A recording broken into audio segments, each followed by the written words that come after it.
পাকা কংক্রিটের সেতু তৈরি হলেও ঝুলছে অদৃশ্য তালা। বাধ্য হয়ে ভাঙাচোরা সেতু পেরিয়ে যাতায়াত। দ্রুত সমস্যার সমাধান চাইছেন স্থানীয়রা। একদিকে ভাঙাচোরা পুরনো সেতুর কঙ্কালসার দশা, যা প্রতিদিন মৃত্যু ফাঁদ হয়ে দাঁড়িয়েছে স্থানীয় বাসিন্দাদের কাছে। অন্যদিকে ঢিলছোড়া দূরত্বেই দাঁড়িয়ে থাকা নতুন ঝকঝকে সেতু, কিন্তু তাতে ঝোলানো রয়েছে অদৃশ্য এক তালা।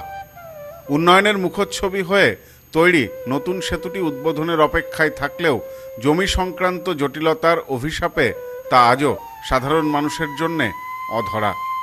পূর্ব বর্ধমানের জামালপুর ব্লকের চৌবেড়িয়া সংলগ্ন ডিভিসি সেচ ক্যানেলের ওপর দাঁড়িয়ে থাকা এই সেতুকে ঘিরে এখন জনমনে দানা বাঁধছে তীব্র ক্ষোভ। মেমারি তারকেশ্বর রুটের এই সেতুটি নিছক কোনো অবকাঠামো নয়, এটি এই অঞ্চলের লাইফ লাইন। একদিকে ১৯ নম্বর জাতীয় সড়ক এবং মেমারি শহর, অন্যদিকে জামালপুর ব্লক সমষ্টি উন্নয়ন দফতর থানা হয়ে তারকেশ্বর যাওয়ার এই পথটি অত্যন্ত গুরুত্বপূর্ণ। অথচ সেই গুরুত্বপূর্ণ সংযোগের স্থলে এখন ভাঙা সেতুর জরাজীর্ণ কাঠামো। কংক্রিটের ফাটল আর রড বেরিয়ে আসা পুরনো সেতুটি যে কোনো মুহূর্তেই বড় কোনো বিপর্যয়ের ইঙ্গিত দিচ্ছে। তার উপর প্রতিদিন অসহনীয় যানজট নিত্যযাত্রী ও এলাকাবাসীর জীবন একেবারে অতিষ্ঠ করে তুলেছে। সূত্রের খবর অনুযায়ী নতুন সেতুটি নির্মাণের জন্য যে জমি অধিগ্রহণ করা হয়েছিল তার ন্যায্য ক্ষতিপূরণ এখনও বুঝে পাননি জমির মূল মালিক। আর সেই আইনি বা আর্থিক জটিলতার জাঁতাকলেই আটকে রয়েছে বহু প্রতীক্ষিত উদ্বোধনের অনুষ্ঠান। ব্রিজের নির্মাণ কাজ শেষ, অথচ সেই সেতু ব্যবহার করতে পারছেন না স্থানীয়রা। স্থানীয়দের কাছে এ যেন এক যন্ত্রণার বিষয়। উন্নয়নের নতুন কাঠামো তৈরি হলেও মানুষের মৌলিক অধিকার ও পাওনা নিয়ে এই টালবাহানা প্রশাসনের সদিচ্ছা নিয়েও প্রশ্ন তুলে দিয়েছে স্থানীয়দের কাছে। হ্যাঁ, হয়ে যাওয়ার পর উদ্বোধন করা খুবই গুরুত্বপূর্ণ বিষয় আছে, কিন্তু আমাদের মাননীয় মুখ্যমন্ত্রী তিনি চারিদিকে যেভাবে আমাদের উন্নয়ন বলে দিয়েছেন, আমাদের জামালপুরের বিধায়ক অনুপ হালদার তিনিও সবদিকে উন্নয়নের জন্য সমস্ত কাজকর্ম করছেন।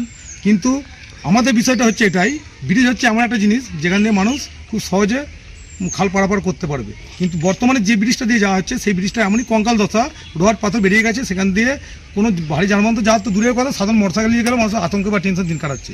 কিন্তু পাশেই দেখছেন একটা ব্রিজ হয়েছে, সেই ব্রিজটা এখনও পড়ে আছে। তার কারণ হচ্ছে এটাই যে আমরা তৃণমূল সরকার ভর্তা করতে পারিনি, কারণ তৃণমূল যা ভেজালকরি করেছে, এই ব্রিজের মধ্যে কী রহস্য লুকিয়ে আছে সেই রহস্যটা কিন্তু আমাদের বিষয় আছে। সেটা আমরা বিধায়ককে বলবো যে আপনি বিষয়টা দেখুন, হ্যাঁ, যে এর মধ্যে আসল রহস্য কী আছে, অরিজিনালি ব্রিটিশটা যেভাবে করার কথা ছিল সেটাই অরিজিনাল হয়েছে কিনা। দীর্ঘদিন ধরে চলে আসা এই অচল অবস্থায় ধৈর্য হারিয়েছেন এলাকার সাধারণ মানুষ। ক্ষুব্ধ এলাকাবাসীদের দাবি অবিলম্বে যাবতীয় জট কাটিয়ে নতুন সেতুটি জনসাধারণের কাছে উন্মুক্ত করে দেওয়া হোক। রিস্ক কেন আমরা বহুদিন ধরে যাওয়া করছি, এই ব্রিজটা আজকে না বহুবার দুর্ঘটনা হয়েছে রাস্তায়, আমরা দেখতে পাচ্ছি অনেকবার গাড়ি পড়ে গেছে এখানে। এই ব্রিজটাতে অন করে যদি এখন অনেক মানে হয়ে গেছে, কিন্তু অন করছে না কেন তাই ভাবছি আমরা। আর এটা খুব ভয়ঙ্কর। কি চাইছেন নতুন ব্রিজটা হিসেবে, কি চাইছেন? খুব ভালো হয় আমাদের। উন্নয়নের নামে নতুন সেতু তৈরি হয়েছে ঠিকই, কিন্তু সাধারণ মানুষের যাতায়াতের লড়াইটা যেন পুরনো সেতুর ভাঙা রডের মতোই ঝুলে রয়েছে। এখন দেখার বিষয় প্রশাসন কবে সাধারণের এই যন্ত্রণার অবসান ঘটিয়ে নতুন সেতুর ফিতে কাটে, নাকি আরও বড় কোনো অঘটন ঘটার অপেক্ষায় পথ চেয়ে বসে থাকবে জামালপুরের মানুষ। তো বহুতই খারাপ। বাকি নতুন ব্রিজ হয়েছে, তো যত তাড়াতাড়ি এটা চালু হয়ে যায় তত তাড়াতাড়ি ভালো। সরকারের কাছে আবেদন যে যত তাড়াতাড়ি এটা। পুরোনো ব্রিজটা এখন এই মুহূর্তে কি অবস্থায়? পুরোনো ব্রিজটার অবস্থা মোটামুটি ভালো নয়, অ্যাক্সিডেন্ট হয়ে যেতে পারে। হ্যাঁ, কোনো সময় বিপদ ঘটতে পারে মানুষের সাথে। তো আশা করি নতুন ব্রিজটা হয়েছে যত সম্ভব চালু হয়ে যাওয়া যত তাড়াতাড়ি ভালো হবে। Bureau report, news no man's land, Bardhaman.